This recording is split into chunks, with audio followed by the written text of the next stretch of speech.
You're listening to 2024 in Review, a look back at some of the most compelling conversations and stories of the year, from True Crime Today and the Hidden Killers Podcast.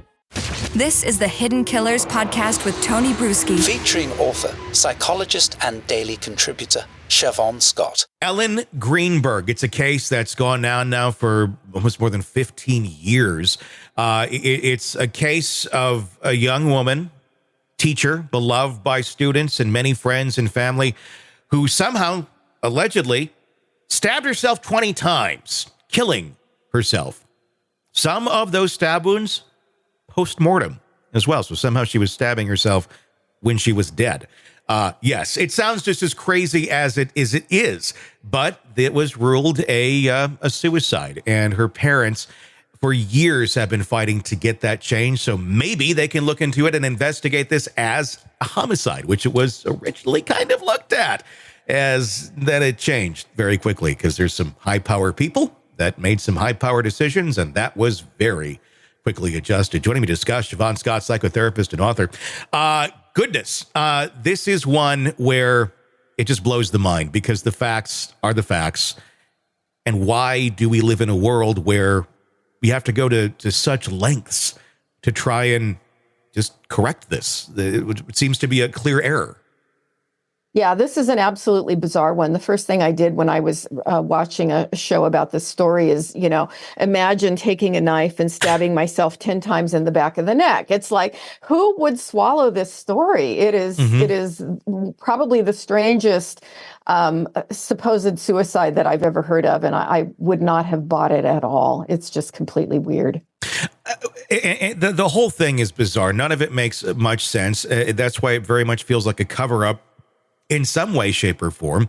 The behavior of some of the people in her life that were very close to her, the ex-fiance being one of them, has moved on. His story was that he went to go exercise, came back up, door was locked, broke it down. There's some question about the lock story and exactly what the damage was, and then found her like this.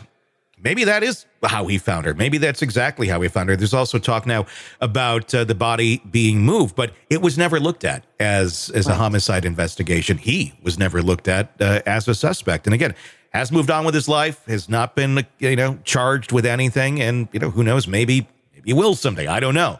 But I don't know. When something like this happens, is it bizarre behavior for someone to just kind of pack up and move on and not say anything about your love of your life that was brutally murdered? I mean, even if you do move on, I think it might be a cause one would champion until the right person is found. I mean, that's just me. I think probably a lot of people, but it also doesn't necessarily, I guess, make one a murderer if they just do kind of move on. What are your thoughts on all of that? Yeah, it is weird, and I'm with you. I would be leading the charge out there to try to find out what really happened.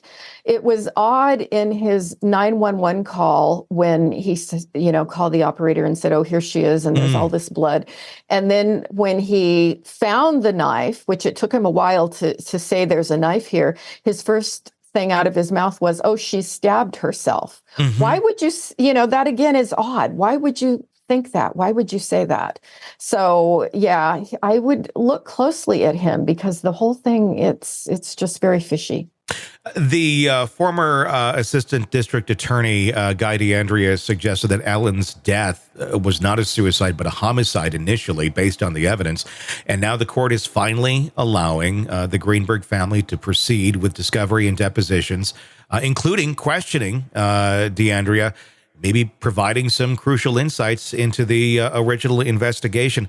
If you are to start deposing people, DeAndrea or the former fiance, what sort of questions are you going to ask about this case all these years later?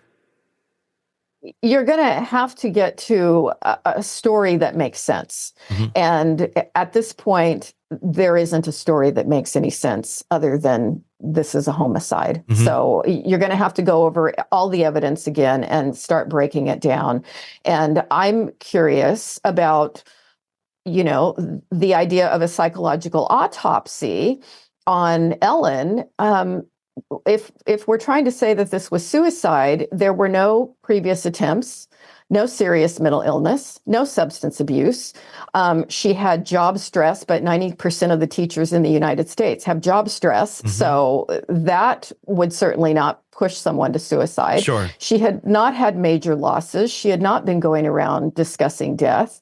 So there was really no reason to go with suicide from the beginning with this, and certainly not in such a bizarre way. So I think we would need to look at what are alternate stories that would make sense here. And you have a lot of people that were involved in this, changing the cause of death and kind of moving things along, then them moving out of positions and such. A conspiracy requires typically a lot of people. And that's why a lot of conspiracies don't work, because it requires a lot of people all to be on the same page.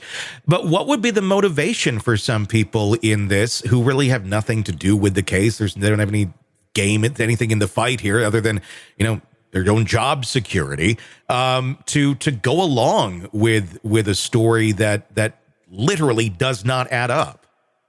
Yeah, it doesn't make any sense to me from the outside looking in.